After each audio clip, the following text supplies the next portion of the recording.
I think this is the worst guy we've ever covered. Like, including serial killers, mass murderers. This is the worst guy we've ever covered. Yeah. After watching this the first time, I walked out of the office and I said to Mike, I was like, hey, here's a real hot take. The guy from Girls Gone Wild is a big piece of shit. And he goes, yeah, where have you been?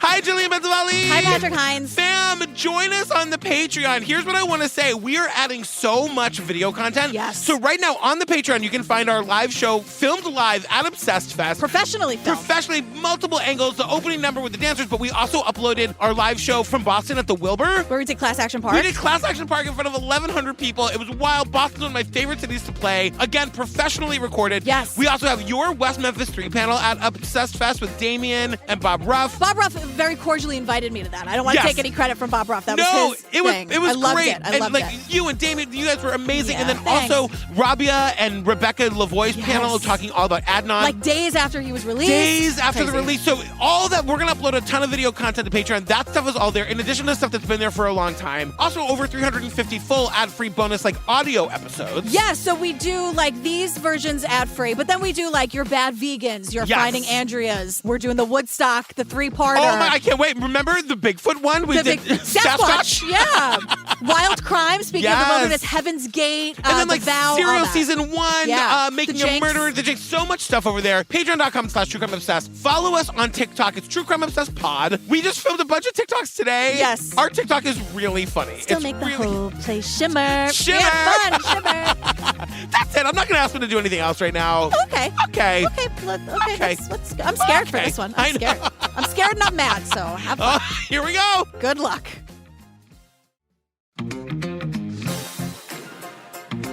All right, girl, what are we talking about today? So there's a series called Rich and Shameless. Yeah. We are doing the episode on Girls Gone Wild. This is wild. It's wild. You know there was also a Guys Gone Wild. You told me about this last time. There wasn't. I feel like trash because I bought a Guys Gone Wild DVD when I was in college. I didn't know it was like. I mean, the guys. I don't know, but yes, I did. I did buy a Guys Gone Wild when I was in college. Okay, well, and we're I had talking it for about a long Girls time. Gone Wild. Okay, so right. I don't know what happened with that. I don't know if it's as bad. They never even mentioned Guys Gone Wild in this. I don't know if it was like a different company that did it. I don't know, but they never mentioned it. It was probably like a rip-off, spin-off kind of thing. Oh my right? God. Also, guys are so stupid. In the early 2000s, pop culture was sexy and colorful. It was the rise of the reality television star. You know, Wild and Free was being celebrated. And Girls Gone Wild was part of the party. To get these girls, where do you go? We go everywhere where people are having a lot of fun. If Girls Gone Wild showed up, it was like gasoline on fire. Every hot chick in the place wanted to get on camera.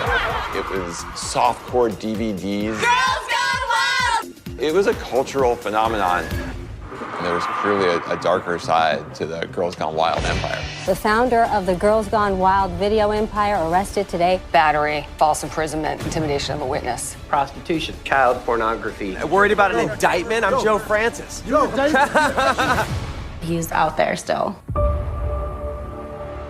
So the theme song of this show, did you recognize it? No. It's Money, Success, Fame, Glamour from Party Monster. Oh my God. The voice you're hearing is Macaulay Culkin, where he's like, we are living in the age in which the pursuit of all values, like money, success. It's Chloe Sevigny and Macaulay Culkin and Seth Green. Those are the voices you're hearing. Is that crazy? It is. Anyway, we start in Punta Mita, Mexico, and we hear a truly horrifying recording. Recorded by the wife, girlfriend, whatever, of, what's the guy's name? Joe Francis. He's the founder of Girls Gone Wild. So I'm going to give a trigger warning here. It's bad. It's as bad as you think. It's as bad as you think. It's screaming about domestic violence. And he's just trying to kill her. things. He's clearly all fucked up.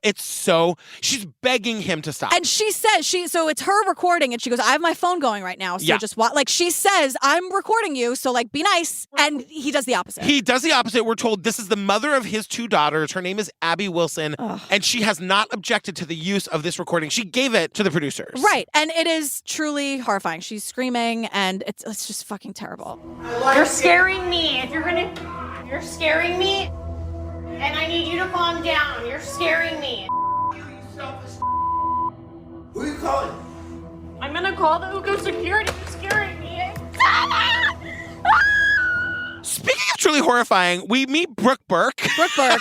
Now, I don't know this show. I mean, I've heard of the show Wild On, that she was like she hosted a show called Wild On Yeah, E! she was the host. Wild On was like a sexy food and travel show that was all about partying all over the world. And she wants us to know she had a real long career in television. She's done a lot of cool things. Yeah, and she's really here to say, at one point she says, ain't no shame in that game. No. Because she was like, I was hired to be like the hot woman in the bikini all over the world. It is really hard to make people understand what the world was like in like 2000 when this was all going down. Sex was really selling. It feels like TV was unregulated in what they could show and sell. And Brooke Burke is here to say that like Wild On had this weird symbiotic relationship with Girls Gone Wild. Girls Gone Wild commercials ran like crazy during Wild On episodes for a lot of reasons. The E viewer at the time was very young. And also, I think they probably capitalized on the confusion of the name and the branding Wild On with the branding of the Girls Gone Wild. Girls Gone Wild would advertise on this show called, this like mainstream show called Wild On. Now, I want to talk for 5 seconds about these Girls Gone Wild ads. Because if you were alive in the early 2000s, you remember them. And they make them look so harmless. But like, it's so funny you know what mention I that. mean? Because it does. What they're doing is horribly exploiting these drunk women, but they make it look so silly and zany. Remember Saved by the Bell? It all looked like that kind Very of like bright colors and like neon. Fun. And they had that steel drum music.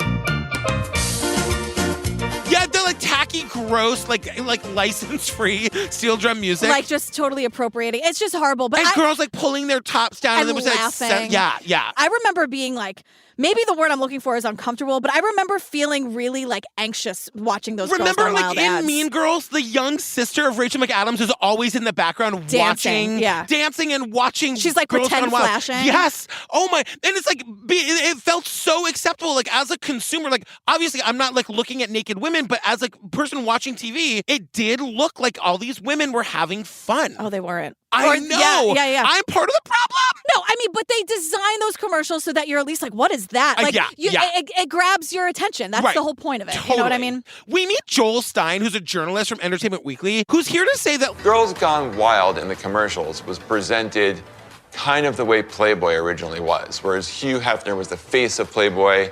This guy, Joe Francis, was the face of Girls Gone Wild.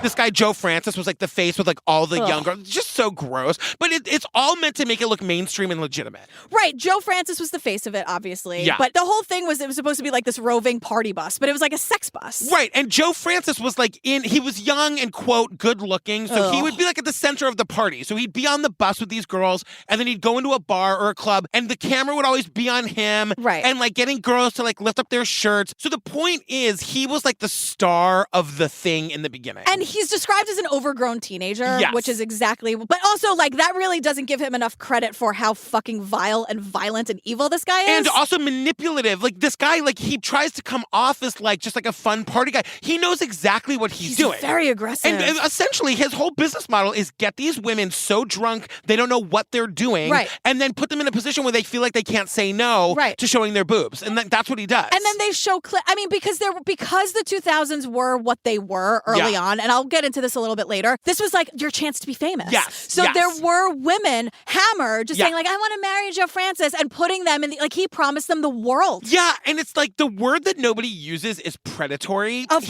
He's so fucking predatory. Yeah. And we'll get more into that later, but like this is how it all starts. It all looks like a big party. Flash your boobs, you get a free t-shirt. He could talk you out of your pants. Nobody said no to him.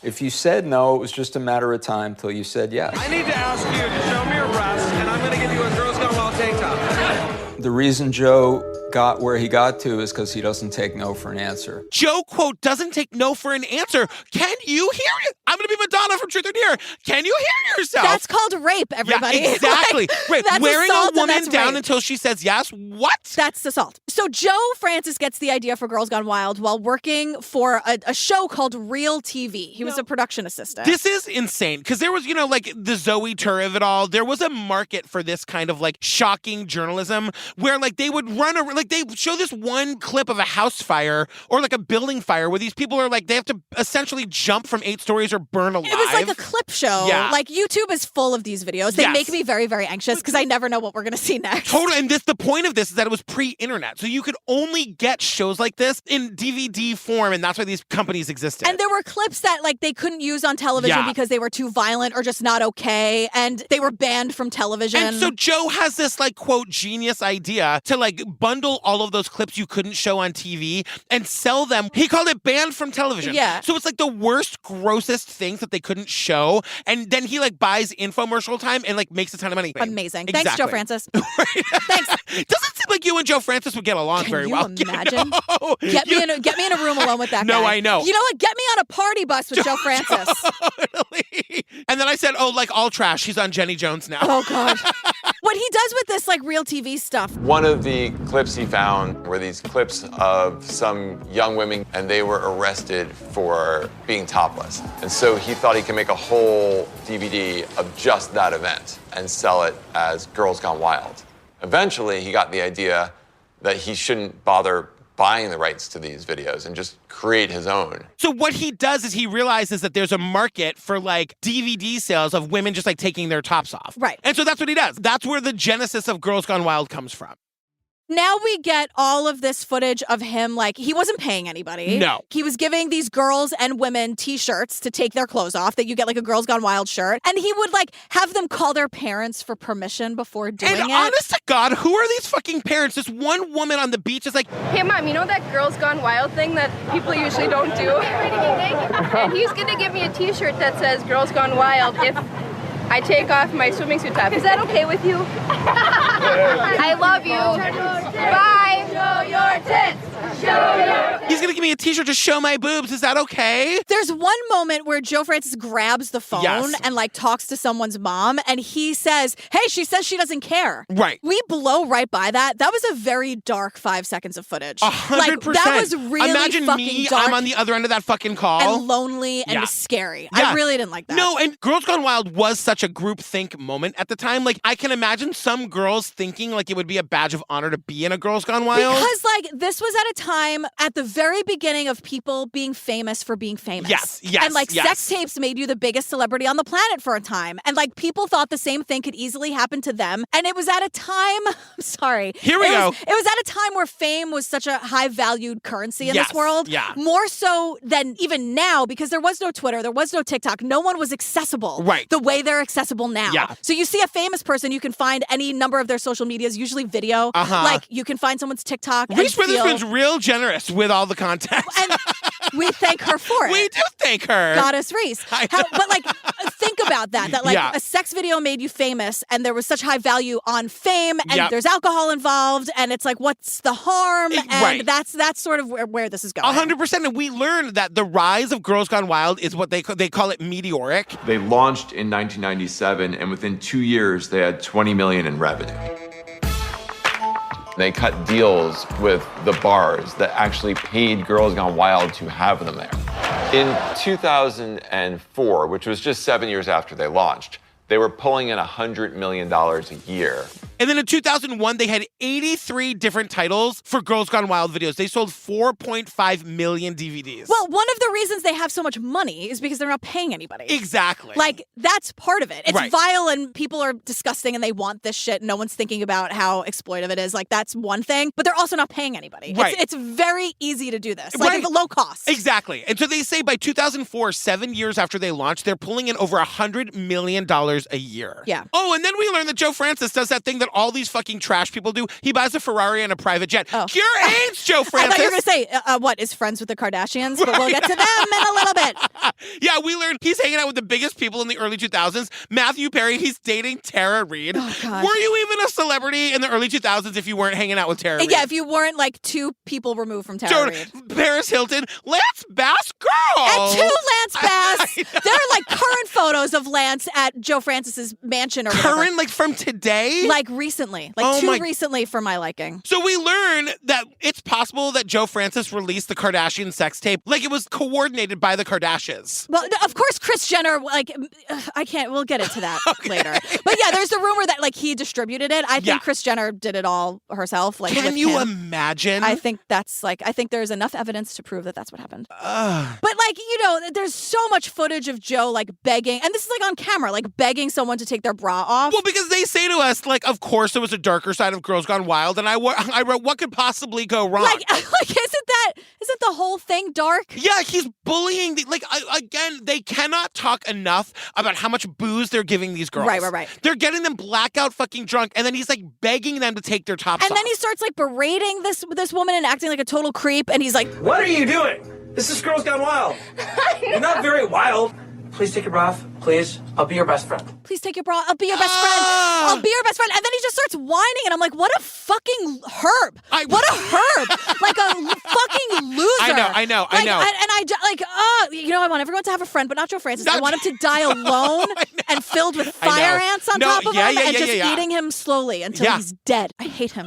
Me too. I stand by it. I think he's the worst man we've ever covered. He's a bad fucking guy. So we meet James Daly.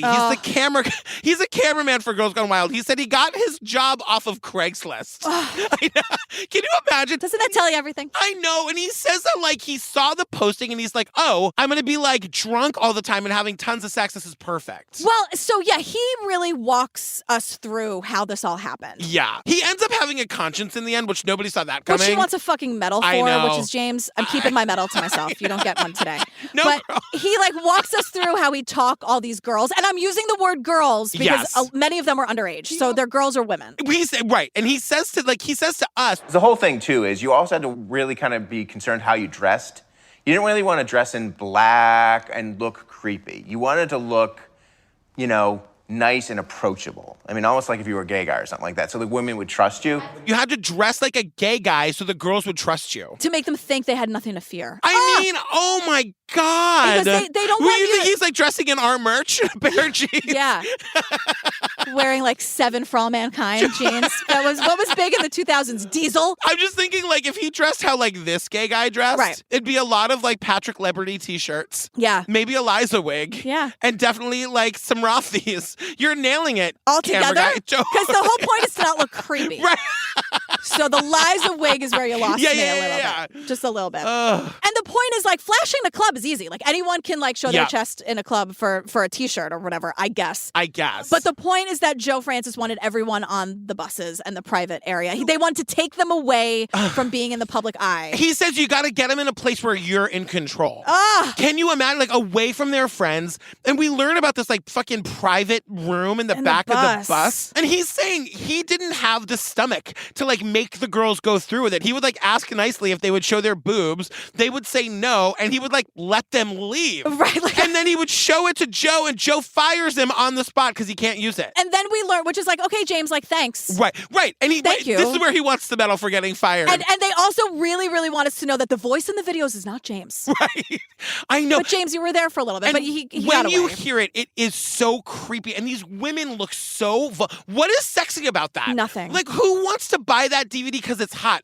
Why is that hot? Fucking creeps. Yeah. And then we learn, like, so Joe fired that guy for not being as predatory as Joe wanted him to be. I mean... And then we learn about when Joe fired people, he would, like, scream at them and berate them and make, like, a scene in the office. And that, like, no one was, like, quietly fired. It was a fucking scene every time. We also learned that Joe, you know how, like, you could sign up for, like, a subscription service where you'd get the DVDs because we didn't have the internet yet? Right. Like, monthly? Yeah. If you would sign up for this service and then cancel... I would come in and find that in the middle of the night, Joe had reprocessed all of the rejected, the declined transactions, and a few of them would go through.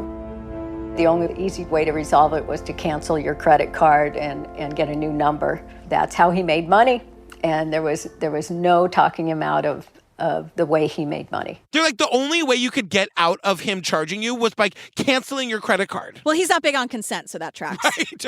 Credit cards, human beings. 100%. Who needs it? That is, I mean, not to overuse the word wild, that you would just have to like start again. You'd Can have to you like imagine? get a new credit Didn't card number. I fucking cancel that? Wait, I'm getting another Girls Gone Wild DVD?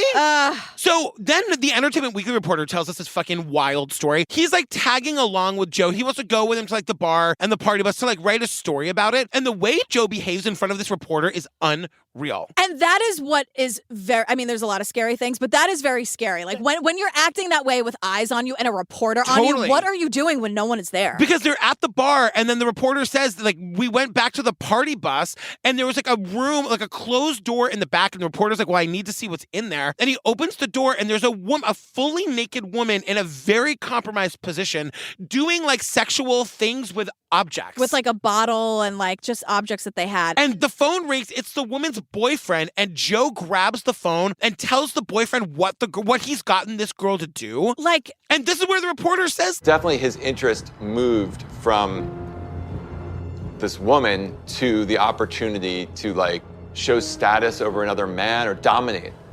I imagine he's got a complicated relationship with women. It wasn't about sex anymore. Now it's about dominating this man. Yes, he wants to like have ownership over this alpha, woman. yeah. However, he just put that woman in an potentially incredibly dangerous position. Yes. Because you don't know who the guy is, the boyfriend. Right. You don't know if he's understanding, if he's violent. She is blackout drunk. Totally. You put her in a position where she's going to have to answer for this now. Yep. And you don't know who's on the other end of the phone, you piece of shit. Jesus, this didn't even occur to me. Like, you don't know what her situation is. Yeah. So, like, what the fuck, Joe? It's terrifying. It's terrifying. And, like, now we get Joe backstory. Do we care? I mean, he hates women and himself. Yeah. I mean, that's really it. That's really what it, like, we learned that he, like, according to some website, he had a really shitty childhood, but then we learned that he grew up in a house with, like, a mom and 3 sisters. Too many women. But that's what I'm saying. I'm like, that sounds like the dream scenario to me. Yeah. You know what I mean? But then we meet this guy, Zach, and Zach is a classmate of Joe's from Rocky Mountain Academy, which is one of those, like, horribly abusive schools that claims to reform your kids. If you don't know about schools like this is where they would send, quote, problem children, where parents would just, like, drop the kids off. No, they'd get them in the, I know someone who had to go to these. Yes, I mean, like, this was all over those, like, Maury Povich shows, like, all through the 90s. In the middle of the night and drag this kid out of their bed when they're 15 just, like, years they old. are kids who are, like, bad kids for whatever reason. Whatever, bad air quotes, exactly. right? Yeah. Now they're being taken to this remote location where they have no contact with anybody, and they're horribly abused in a multitude of ways. And it's sort of, it's hidden behind the whole, like, well, they need tough love, and, like, we'll do the discipline because the parents can't. And it's really just incredibly abusive. And we just learned that, like, according to Zach, this school was a cult that, like, acted like a school where they were super, like, down on sex, but then they would, like, the teachers would have sex with the students. Like, of course this shit is happening. Yeah, they were demonizing sex, but meanwhile, like, it was just horrible, horrible. But Zach says, like, to be fair, Joe Francis was always a fucking nightmare. He wasn't nice. He was defensive and always yelling. And when I found out he was connected with Girls Gone Wild, that was the light bulb that went off in my head. I was like, this guy found a way to get control of other people and exploit them, and he found a way to make money out of it. He finally did it. Right. He finally found a way to hurt people and exploit it for money. And I'm just like, what was he like as a 15-year-old if his roommate, and like, think about that. Yeah, exactly. Then I have, like, now we get 5 minutes of listening to these men coerce these women into having, like, sex with each other. Right. And they're basically asking for line reads. Like, can you squirm a little more? Can you moan a little more? And at one point, one of the women is like, yeah, but it's not working for me, so I'm not going to fake it. Exactly. Right. Like, holy shit. And, like, this editor, he's just like, good thing I didn't have a daughter, because if I did, like, I would have a lot of trouble cutting this footage for all those years. I know. I'm going to say it again. I know. You shouldn't have to have a daughter or a sister or whatever to understand the fact that this is abusive to women. Exactly. I'm not a mother, but I know that I don't want kids hurt. Like, no. It's like, stop saying that. Right. If I had a daughter, this would have been really hard for me. Exactly. It should have been hard for you to edit that anyway. Right. And, like, how do you, like, not know that that's the thing you don't say? Like, how complete? Yeah, like, you now, like, this came out in 2022. I hated doing it because I love, you know what I mean? Or Like, just say, like, the money was fucking great. Right. And I didn't care as much. Yeah. And now that it's 2022 and I'm sitting here for this documentary, I'm realizing, wow, what a piece of shit this whole thing was. But just say that, like, it didn't occur to you at the time, because it didn't. Right. You were cashing those checks because you got paid. Right. So now we meet attorney Ronald Richards, because I'm finally like, who was going to hold this guy fucking accountable? Ronald Richards hates Joe Francis and everything he stands for. So I like him. But the thing that Ronald is telling us, and like we start to see this like footage of this now, Joe Francis is getting these women to sign consent forms on camera when they are blackout drunk. Like they can't even hold the pen. They don't even know what they're writing. Because we're learning that a lot of times what would happen is like these women would wake up the next day, get an attorney. The attorney would call Joe Francis and be like, we're suing you. And Joe's like, here's the video of her showing me her ID and her age and saying she consents to this. And that would legally end the conversation. And it would legally end it. But when Joe Francis was questioned in any way, he'd get vindictive. Right. So like he would have that phone call and be like, there's nothing you can do. Sorry. Right. Out of spite, he'd like put that girl on the cover. Exactly. And even though he like won, the fact that he was questioned in any way, even though like nothing bad happened to him because of it, he would get furious. It's wild. It's like, you're a herb. I know. You want, like, imagine caring about that, like fighting for the sake of fighting. What then a we dick. also see him on JuicyScoop.com. I'm assuming this What is Juicy? You said that like I should know what that is. Well, Juicy Scoop is a podcast. Okay. I don't know if it's affiliated with the podcast, but he's like on some like internet show called Juicy Scoop where he swears up and down that if a woman ever didn't want her image used, he'd cut it out. It was all consensual. It was all fun. If any woman didn't like it, he'd get rid of it. And it's just a fucking lie. Yeah, because let's talk to Lisa Cervantes. Exactly. She's a lawyer, and she represented one of the women filmed. And what she's saying is that Michelle said to me, I was with a friend. We were just partying, and some of the boys started hooting and hollering, show us your tits, show us your tits. They pulled back their bikini tops. Together, they laughed, they smiled. Then she said, I find out I am the cover girl, and I'm in a Girls Gone Wild video. she's on the cover of a Girls Gone Wild video. Yeah. She's in a video, and she didn't know that. Her story is just that, like, she was standing on a cliff somewhere, and they were drinking, and some guy was like, show us your boobs. And so they did as a goof. I've been on the street with a friend who, like, a fire truck drove by, and they were like, show us your boobs. And she did. Sometimes people just do this. Sometimes. And it's everybody's right. And she had no idea she was being filmed, and now she's furious. And not only that, like, not the consent of it all, and that, like, she didn't know that, and she's just learning about it. That is one side of it that's very important. But the other side of it is that, like, we're going to learn, like, they make over $100 million a year. Yes. She's also not getting paid for it. So, like, he's reaping all the benefits, and she's just sitting here, like, how did this even happen? In fairness to my friend, she would want me to tell you it was right after 9/11, and these firefighters were working really hard. They really needed it. And she was trying to give them something extra. They asked her. They were like, show us your boobs. That's what she did. Out of the clear blue sky, It was like a Tuesday afternoon at like 8 a.m. Yeah. Oh my gosh. I know. The bravest, right? New York's bravest. She did it. She felt like she was doing her civic duty. I don't think she regrets it. To this day, I'll find out. You know what? Great. If everyone consented, what am I going to do? Who am I? Now we're starting to get to the legal aspect of all of this. And this is interesting because what we're saying is that it was built into their business model not to pay any, quote, talent, right? What they did was they spent all their money on lawyers. So they would just wait for something. They wouldn't pay anybody anything. And then if they got sued, they would pay their attorneys. So they spent, in 1 year, they paid $200,000 to attorneys because they're getting sued. Right. And $3,000 to talent. Which is basically like making the shirts, buying the shots. Exactly. Honestly, because there's no like paycheck here. And maybe they'd give them like, I'll give you $50 under the table or something. That's so shitty. This company's making $100 million a year. They're only paying $200,000 to legal fees, like hand over fist. Yeah, it's ridiculous. So then we learn that in these depositions, because now the depositions are starting, right? Yeah. I had read a deposition from a different case that Joe Francis had answered to.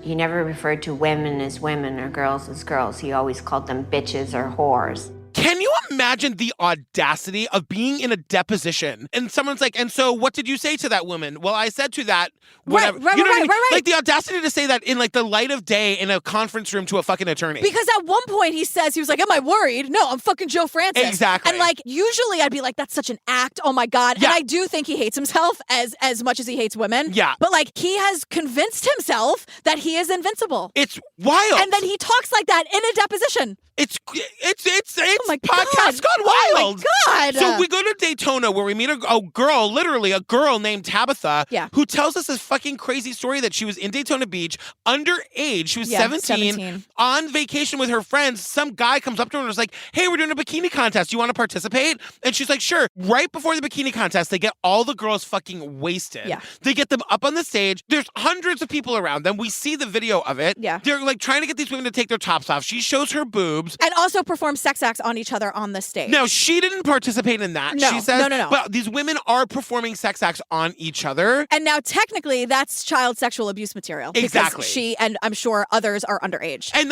that is what we used to call child pornography, right? So we're saying the proper term for it. But she doesn't know that this was recorded and was out on fucking DVD until years later when an attorney knocks on her door and said, hey, are you aware that you're a poster child for pornographic movies? And I was just like, huh?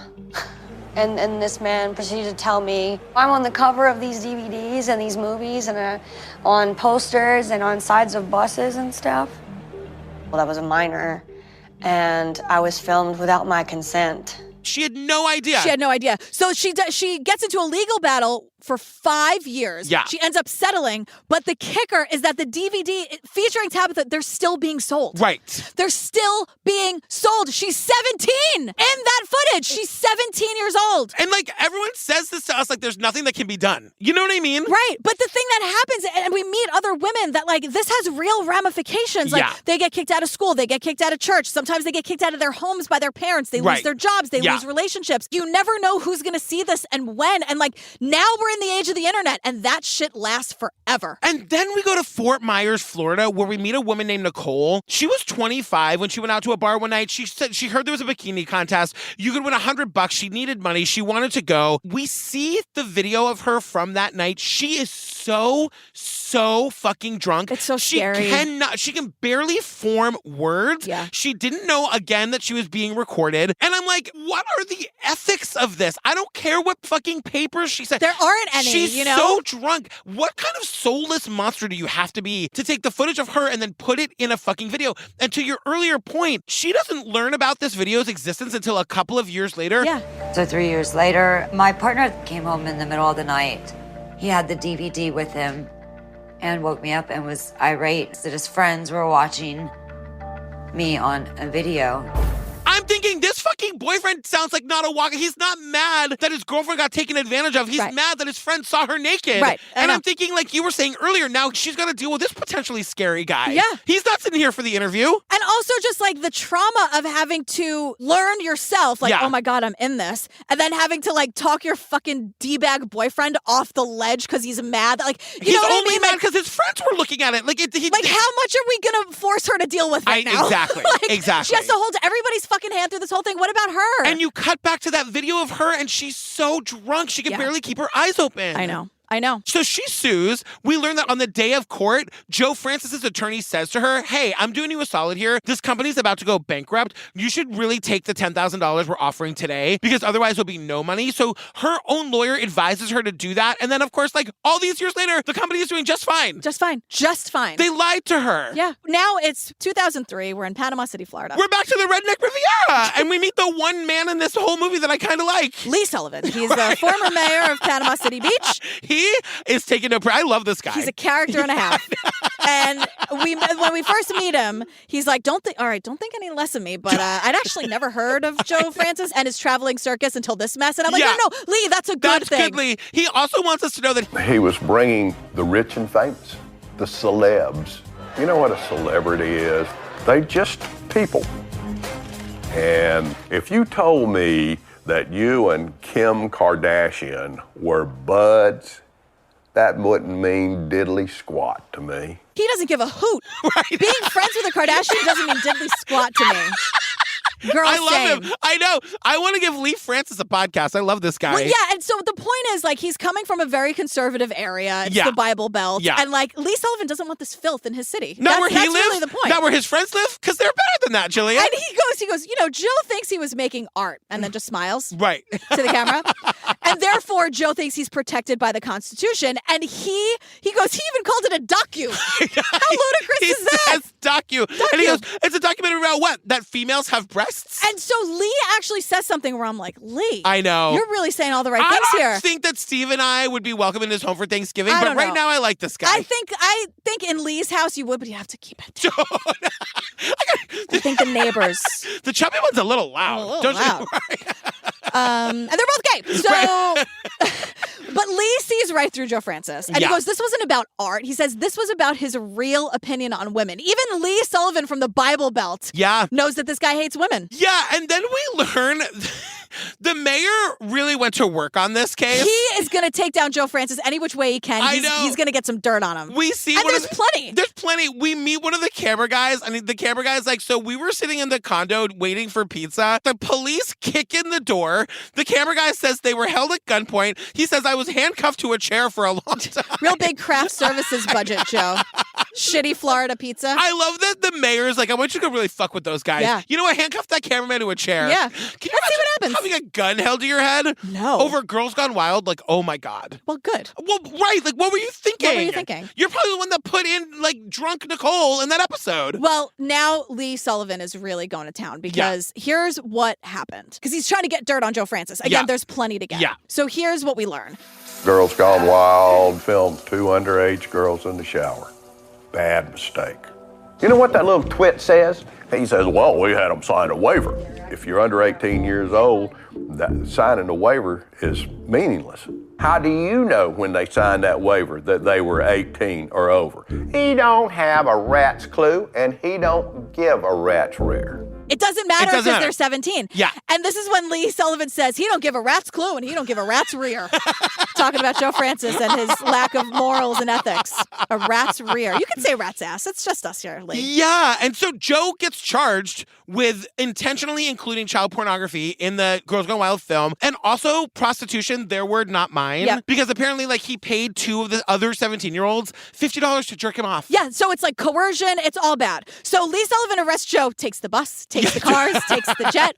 This camera guy goes, I was looking at 65 years. Yeah, My weren't life you? is over. I mean, what were you thinking when you signed up for this fucking job? I mean, you knew exactly what it was. You saw the ad on Craigslist. No sympathy. If that guy's rotting in a fucking Panama City jail right now, good. Like, I just hate this so much. I know. Because Joe only spends 1 night in prison and he's right back out to running Girls Gone Wild. Right. So we meet Janelle. Yeah. And Janelle says she's a self-described party girl. She said, I was like big into partying. I was 18 years old. She meets Joe Francis at a club. You know, can I say one thing about Janelle? Yeah. She says, we knew Joe Francis was going to be at this bar Yeah. with Girls Gone Wild. We wanted to go and we didn't think we were a target basically because we didn't think we were pretty enough to get picked for anything. Yeah. That is what they are counting on. Of course. They are counting on these women not thinking anything of themselves. Right. So, like, it starts at home. Can we please take better care of everybody and, like, stop making everybody feel like their looks is whatever? Right. Like, that made me so sad for her. So Janelle says she was drunk off the celebrity of it all. She and I'm wanted like, to hang out with the famous guy. And but then, of also course, drunk off the alcohol she was being fed. she says, he's feeding me drinks. She also like wanted to keep up with the celebrity. So they were Right. going shot for shot, probably fucking Jaeger or something disgusting. Oh, God. So he takes Janelle to the bus into the back room. She's blackout drunk.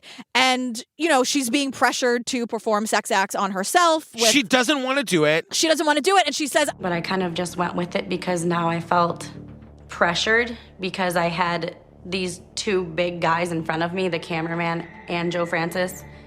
I used the objects and I touched myself with them. I was intimidated. Then all of a sudden I remember the camera guy just leaving.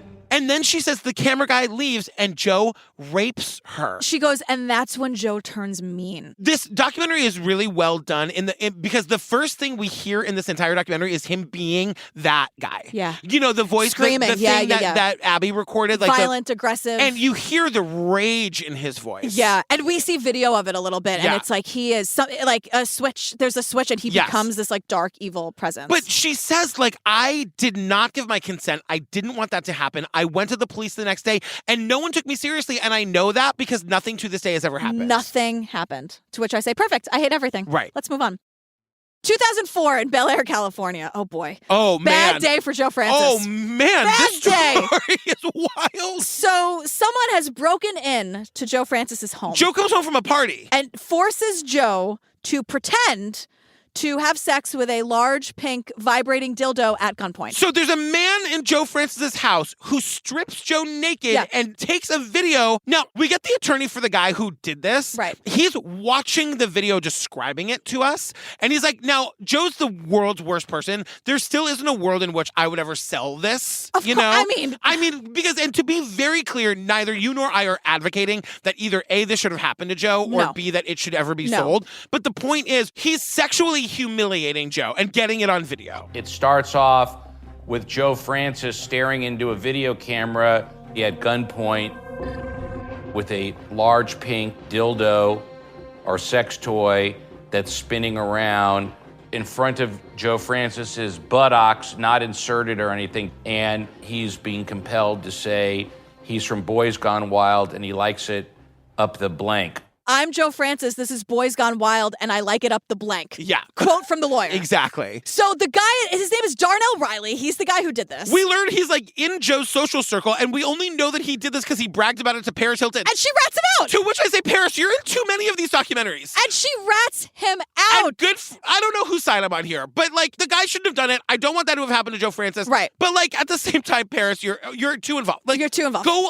Go do something else. But it happened in like 2001. If she wasn't involved, then what did it happen? Did it I really know, happen? If I Paris know. Hilton wasn't around, did the thing really happen? What a wild story when you're Joe Francis. You know what I mean? And like this guy could go to jail for life for doing this, but he gets 10 years. But Yeah. Ronald, the lawyer, says this isn't about money. There's no market to see Joe Francis's tushy. Right. Tushy? We're all adults here. We're talking I about like I know. rape and sexual assault and the treatment of women and this fucking narcissistic asshole. Can you just say the word? Don't say tushy. So we're back in Panama City Beach, Florida. It's been 4 years since Joe's arrest where he spent one night in jail. They say like it looks like he's going to beat the charges. The charges being the 17-year-old underage girls that he filmed and the masturbation charge. So now it's a civil case, right? Yeah. And so he wants to settle. He makes an offer. He's telling everyone to suck his dick. Wait, hang on a Like, second. We gotta what is talk going about. on? So, in addition to him like looking like he might get off from those charges, there's a civil case against him where he's called in and he's like deposed. We were talking earlier about like the language he uses in front of the attorneys. The lawyers, they walk in the door and they find Joe Francis sitting in there, and he tells them, "I will make you one offer. You can suck my dick." You can suck my dick. Joe. This mean, is the person we're dealing and with it's here. also just who talks like that? I know. You know what I mean? Yeah. You know, I hope that there are people listening to this. I doubt straight frat boys who were into this shit in 2002 are listening. Yeah, maybe, and yeah. everyone can grow and change. Yes. But I hope that like you feel bad about buying this shit. Look, I bought a Guy's Gone Wild and I feel really bad about it. All right, you're looking right at him. Okay, fine. So then, like, it's a civil case, but the judge holds him in contempt anyway because he's a piece of shit. So he goes to jail in Florida. So now this, like, Joe suck my dick Francis is crying like a little fucking baby. I didn't do anything wrong. I wake up screaming. People just want to ruin my life. It's all like, it's the same fucking script. Everyone's jealous of me. Everyone wants to take me down. Joe Francis woke up one day and all of this just happened to him. He exactly. had no say in any of it. He's not a fucking rapist. He's not someone who's exploiting. He's not a predator. Like, this all just happened to him and poor Joe Francis. And like the best part, finally, like he gets in trouble for something. The fucking IRS gets him on tax evasion. They will always get you. They will always get you. And I'm thinking too, like when you're making $100 million, even if it's on like the worst thing you could do, which is this, pay your fucking taxes. And it's false tax returns he lied to the tune of $20 million. And he only gets 11 months in prison. Isn't that insane? Yeah. So in 2008, he's like hauled back to Panama Beach in front of our friend, the mayor. Lee Sullivan. Lee Sullivan. Hates him. And he ends up like facing the charges. He gets 339 days in prison, but he's already like, he basically gets time served. Because he served that time in Reno, so he's free to go. How do you film underage women in like on fucking film and sell it and you don't have to spend any here's what I said. Maybe that should be a bigger fucking crime. Yeah. Whatever it's classified as. Right. So you're getting like a small amount of, you should get a lot more time for that. Right. Like time served. Or how about like, so great you served time for that other thing. Now you have to serve time for this horrible thing. How about the death penalty for that? Time served? Jesus. For underage, like I can't. Oh, but wait, now he's on Tyra's show comparing himself to Nelson Mandela. Okay. How was it up in jail, Joe? I did. No, I was incarcerated. The one thing I did do is stand up for what's right. Mandela sat in prison because he stood up for what was right, against apartheid. But can you compare apartheid to girls going, woo? I know. Everyone is charmed by him in the audience. I don't get it. He's talking about standing up for what's right. Yeah. At least Tyra goes, is that the same thing, you and Nelson Mandela? At least she has you can always the awareness. Count on Tyra. I know. She rarely has awareness. No. I dare you to go watch old episodes of America's Next Top Model. The fucking problematic blackface of it all in that show. It's horrible. So now we jump to Los Angeles in 2009. We see surveillance. This is so I know. fucking disturbing. I know. We see surveillance of Joe walking through a club, and we see a woman, whether she dumps a drink on him or spills a drink on him, we don't really know. She says it's an accident. He grabs her by the hair and drags her from the bar. He punches her in the face. And punches her in the face. Watching this woman get dragged by the, which we come to learn, by the way, is his move. Yeah. To grab a woman by the back of the hair. Yep. Some detective says to get leverage. And it is instant. It is truly, we make jokes like you 0 to 100. Yeah. That to watch that happen so quickly, like he was waiting for it. It was instantly violent. And we see, like, there's some video footage of the woman outside the bar later. She's sitting there. She is shell-shocked. TMZ, of course. Yeah. And then we get footage of Joe Francis talking to TMZ. I never hit a girl. First of all, she's not a girl. Oh, my God. And he's like, look, violence is never okay. You know, I spent those 2 days in prison, so Right. I know all about that. Right. And so, like... Violence is not okay. Joe, there's video. Stop lying. Exactly. And we learn now that the family, his own family, his mother and father, have filed protective orders against him because of 40 years of abuse. I'm 71 years old and the father of Joe Francis. I am fearful that unless he's stopped, Joe may harm my family. He has proven that when he's angry, he will not hesitate to physically harm his mother and sister and me. A noteworthy example of Joe's explosive and violent behavior occurred at Thanksgiving. He ended up coming after his mother, Christine, and me with a coat rack. At one point, he had his youngest sister in a chokehold. He's been violent against his parents. Both of his parents and his sister have orders of protection against him. Yeah. And then it's like, you know, the last story we get, we're in LA in 2011. We meet this woman, Christina. She's a detective. She's been with the LAPD for 24 years. And she tells us this insane story about this group of young women who go out to a place in Hollywood called the Supper Club. And Joe approaches one of the girls. And as they're leaving, he offers them a ride and he's going to drive her. And he drives them back to his house in Bel Air. They get out of the car and instantly are like, wait, this isn't I don't want to, I don't want to be here. Yeah. So one of the girls tries to take out her phone. This is like pre-Uber. Yeah. And she's trying to call a taxi. Joe grabs her by the neck and throws her to the ground and bashes her head into the floor 4 or 5 times. Yeah. And he says, don't call 911. I own the police. I own the LAPD. And this woman, Christina's like, no, he most certainly does not. Right. I'm part of the LAPD. He does not own me or any of us. No. And so the woman who he beat has to go to the hospital. She's got a concussion. They make it out. Thank God. Yes, they make it out. And the detective calls Joe and gets a call back from the attorney. Joe is denying everything and says this is the only statement Joe's going to make on the matter. Right. So they file charges against Joe, even though deny. And Right. during the investigation, they find a ton of allegations against him. Yeah. He's a bad fucking guy. Exactly. Is that shocking to anybody? No. So while this investigation is happening, they say he, quote, runs another contest. Is this a reality show? It's called the Girls Gone Wild Hottest Girl in America contest. What? Barf. But someone says... Talk around the office was that he was really looking for someone for himself.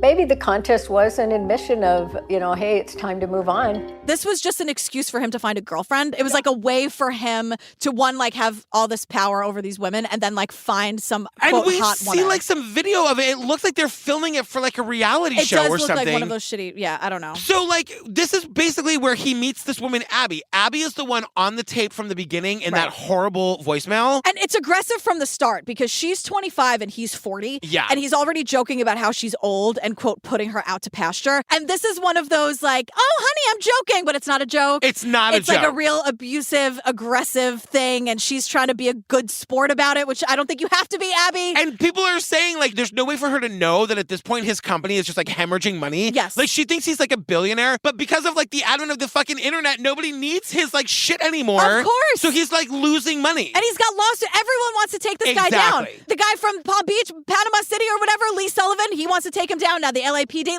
everyone is out to get Joe, thank God. But then Joe picks a fight with Steve Wynn. Okay. In Vegas 2012, Ronald the lawyer is terrified of Mr. Wynn. There's nobody in the world I'm afraid of except for Mr. Wynn. He won't even call him by his first name. The story goes that Joe Francis lost $2 million at this guy's casino. In one night, he loses $2 million. Joe doesn't want to pay what he owes, so he decides to defame Mr. Wynn and talk all this shit. Explain to me how that's supposed to work. I don't know, but how he does it is that he tells whoever will listen that Quincy Jones, the Quincy Jones, mutual friend of him and Steve Wynn sent Quincy Jones an email detailing exactly how he was going to murder Joe. He was going to hit me in the back of the head with a shovel and bury me in the desert. When Jones took the stand Thursday, he told a different story. Did you ever hear Steve Wynn threaten to kill Joe Francis?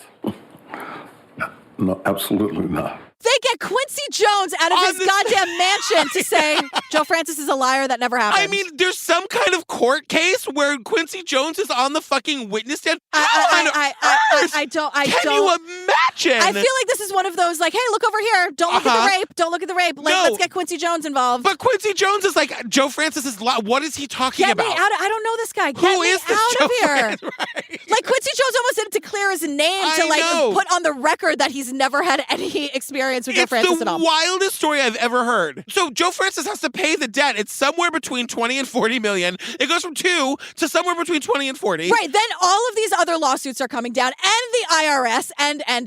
He has like criminal trials. There's a whole bunch of legal shit going on. He barely shows up to court half the time because he's Joe goddamn Francis. Can you imagine, like, you're on the jury and the guy on trial just doesn't show up? You know what? I don't want to look at him all day.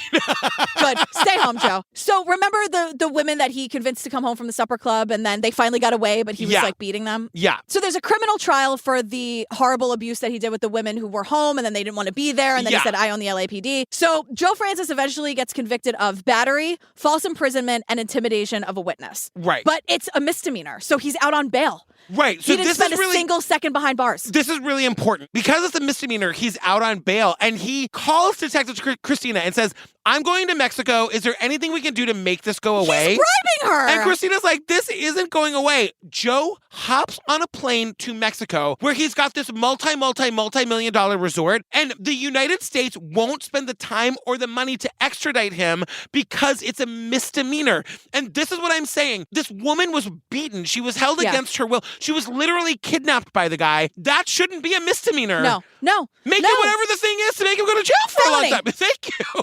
Whatever. Something like that. Yeah. And so, like, the only way he can make money is this resort that he owns. Yeah. That he can rent out for $35,000 a night. A lot of celebrities stayed down at his property, including Ashton Kutcher, Demi Moore, Ava Longoria, Jennifer Aniston. Mario Lopez got married down there. Kim Kardashian and Kanye honeymooned there. Kim and Kanye had their fucking honeymoon there. Both of them. I mean, Don't like, get me they started are on Kanye funding West. this rapist, child molester. Like, what? Right. And this is like in 2015 or whatever. Yeah. Like, come on. Everyone knows what he's been doing for a long time. There are no excuses here. None at all. And so he's still with Abby. Abby is like, I guess, his wife at this point. Oh. We learn this is like the fucking grossest thing. They had kids through IVF because he genetically wanted to have girls. And I was like, Abby, wait a second. what are you doing? Like, the reason it's so fucking vile, just to be clear, like, not IVF, but like him, No, like, but of course. Joe Francis choosing to have daughters specifically, like, he just wants to make their lives miserable. Like, he hates women so much. Or worse. Or exploit them. Or worse. Like, that's the only place my brain went. But, like, we've been talking about this guy for an hour. Yeah. Think about the fact that he chose specifically to make sure he had 2 daughters. It's just fucking insane. Yeah. Then we're back to that recording from the beginning. We hear how fucking terrified Abby is. Yeah. We literally hear him trying to kill her. I'm gonna call the Hugo security. You're scaring me. She says, you stepped on my neck. And he's like, good, I hope you die. It's so bad. He spends 73 days in a Mexican prison for this, and Abby and the girls have to flee into hiding. Yeah. That's who, like, Kim and Kanye are going to party with on the weekends. I know. Like, recently. Yes. Like, go through Yes, I Joe's- know they're not married anymore, and yes, I know he was awful to her. I'm just saying. But they're both trash. Exactly. And they both made this decision. Like, that's it. Like, many things could be true at once. Yeah, like, yeah. they made these choices because he was, like, rich and cute and fun and, it's whatever. It's so harmless. Like, right. They, like, the way whatever. And they just say, like, it ends with people saying his wife is in hiding. Yeah. And the media doesn't pay any attention to this. And, like, because he's a misdemeanor fugitive and he has residency in Mexico, like you were saying, he's not going to be extradited, so he just gets to live life on the beach forever, unless he gets cocky enough to come back to the United States and the marshals pick him up. Then they could arrest him if they wanted to, but would they? That's what I mean. You know? If the marshals care enough to go pick him up, I don't know, but he gets to, like, live his life on a Mexican beach somewhere. But I do like that they talk to some of the locals. Oh, yeah. And everyone hates him. The locals call him a talkative piranha. And someone says, he's pretty low-key, but then you catch him on a bad day and he scares the tourists away, which is like, what do you have to complain about? He's just an inherently angry, violent guy. You got away with it all, Joe. Yeah. Why are you like having a bad day and scaring the tourists away because you're that violent? You won. Would you ever call me an angry piranha? Talkative piranha.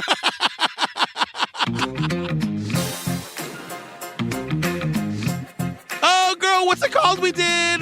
Rich and Shameless, Girls Gone Wild. What you said. Yeah, that one. Fam, join us on the Patreon, fam. I'm telling you, we're adding so much video content in addition to all the hundreds of bonus episodes we have. So the video content we've added, the live show from Obsessed Fest. Yes. With the opening number and the Broadway dancers and the whole thing. The whole thing. Our live show from Boston where we did Class Action Park in front of an 1,100 seat audience. All of these videos are professionally shot and edited and they're gorgeous. Yes. The West Memphis 3 panel at Obsessed Fest with you and Damien and Bob. Yes. Rebecca and Rabia at Obsessed Fest right after Adnan. So we're going much to keep content. adding stuff. Yeah. I think if it's okay with you, we might put up when Steve and I did our little tour this summer. Of course. And we did Class Action Park. That's so fun. You Would should. that be fun? Oh, what are you talking about? I don't know. Throw it up there. Okay, great. I love it. Also, over 350 full ad-free bonus episodes. Yeah, so like all the episodes you get on the regular feed, you get those ad-free, and then you also get ad-free versions of things like Heaven's Gate and The Vow and Tiger King and Bad Vegan and Puppet Master and all that stuff. Also, at the Hero Bell level, we're sending out the calendars soon. If you want the calendars, like they happened last year and everybody wanted one. We're working on it. I think it's going to be fun. That's right. I guess that's it. What are we doing next? We're doing Nail Bomber on Netflix about the 1999 London bombing. Oh, shit. Yeah, it's What did they intense. bomb? Buildings. Okay. And things. It's, All right. it's bad. Bad communities and just, it's bad. All right, well, we're doing that. So stay tuned for the trailer for that. Our ridiculous and hilarious outtakes. Yeah, I think they're more angry than hilarious this time around, but take a listen and see. Take a listen. We love you, Vam. We love you. Bye. Bye. I spent 10 years undercover in the far right. It was so much worse than I thought it was going to be, really. It was hardcore. People were like competing to be as radical as possible. And there was talk about starting a race war. We would come to a time where we needed to like kill people. In the 1990s, there was trouble in the streets. A lot of tension. All someone had to do was light a match. But we didn't think anyone was really going to do it. But then one person did.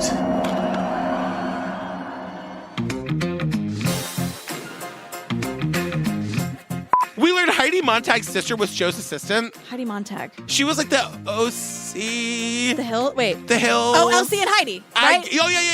Yeah. There was a feud there?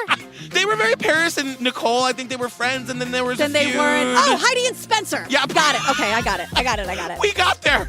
Spencer's TikTok famous. For what? For a lot of things. He's the one who said that Lisa Kudrow was really mean to him. Yeah, but he's also like debunking the Hills. Like he's going like behind the really? scenes. He's like, fuck my NDA. And just saying like, so that was fake and that was fake and that was fake.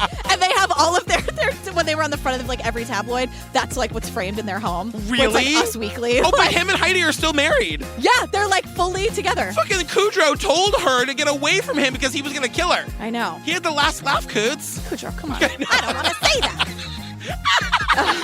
The comeback, anyone? Of course, I love the comeback. So also Jane. Aaron. Sorry. He doesn't give a hoot